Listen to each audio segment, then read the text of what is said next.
Democracy died in Hong Kong today. 23 years ago on this day, British rule over Hong Kong ended. The city was handed over to China. And this was the day China chose to kill Hong Kong as the world knows it. Today, China has driven the final nail in that coffin. It has killed the autonomy of Hong Kong. But this story is not just about one city. It's about a country that is delegitimizing democracy, choking one city to challenge the democratic global order. This is no longer an internal affair of China. By killing the rights of the people of Hong Kong, China is taking aim at the very idea of democracy, and this is something that the whole world should challenge. First, let me tell you what happened in Hong Kong today. It was day one of the controversial national security law. Day one of a nightmare that is just beginning to unravel. The law was conceived in secrecy. It was passed on Tuesday. The city's lawmakers and its people had virtually no say in a law that will change their lives forever. This security law is basically a law to ban protests. China could not curb Hong Kong's protesters, so it made protest a criminal offense, something that can earn you a lifetime in jail. The law has led to the setting up of a vast security apparatus in Hong Kong. The control switch is in the hands of Beijing, so China can now crack down on anyone at will. It can target people who demand democratic rights. It can intervene in Hong Kong's legal system. It can bring dissidents to mainland China and put them through trial where a conviction is assured and penalties are harsh. Why do we say this? Because the conviction rate in China is 99.9%, almost 100%. If you are arrested in China, you're going to be found guilty. On the first day of the new law being imposed, China has already arrested more than 300 people in Hong Kong. Effectively, Beijing has imposed the rule of the Communist Party on Hong Kong. How is the city taking it? Not very well, and that's an understatement. There were protests against the law that bans protests. Thousands gathered for the annual pro-democracy rally. They defied bans and warnings. The police, now empowered by the new law, moved swiftly to stop them. Like I said, more than 300 protesters have been arrested. The rest had to face water cannons, tear gas and pepper spray.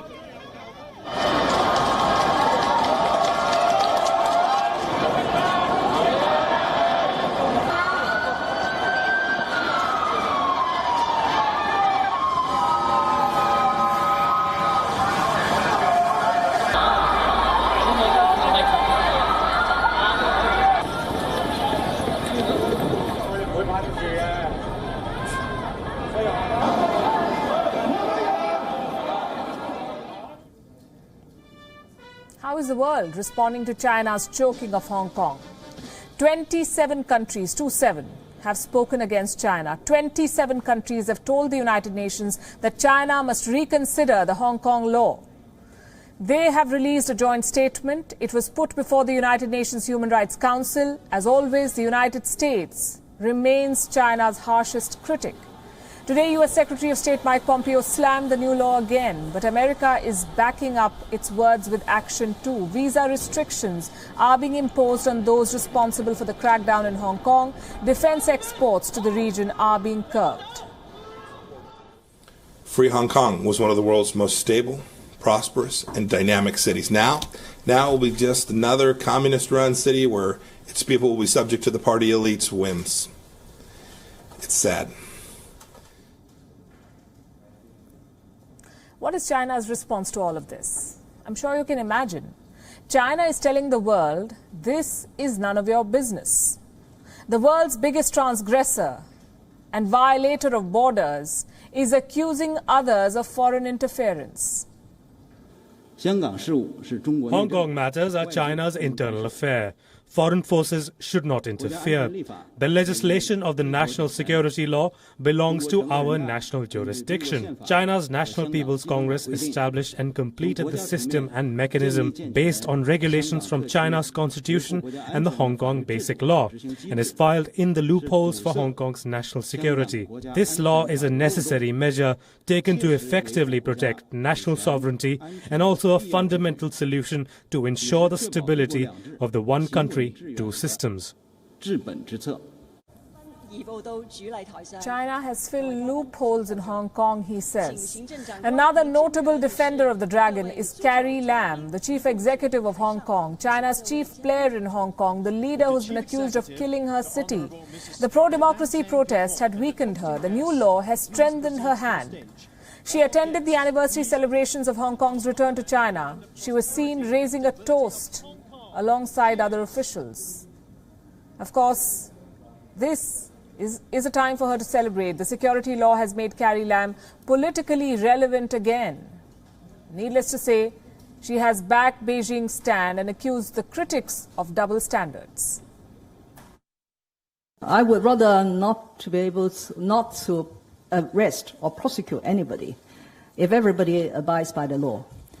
The purpose of this piece of legislation is not just to punish, it is also to deter people from committing such serious offenses as secession, subverting the state power, terrorist activities, and so on and so on.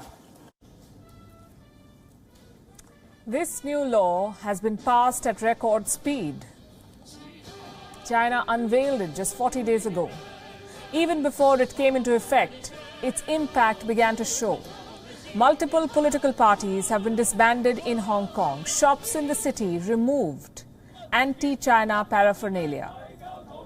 Those who spoke out against Beijing on social media began cleaning up their profiles. The PLA garrison in Hong Kong conducted military drills yesterday. Exercises were conducted on land, at sea and in the air. China made the security law to bring the region under its thumb.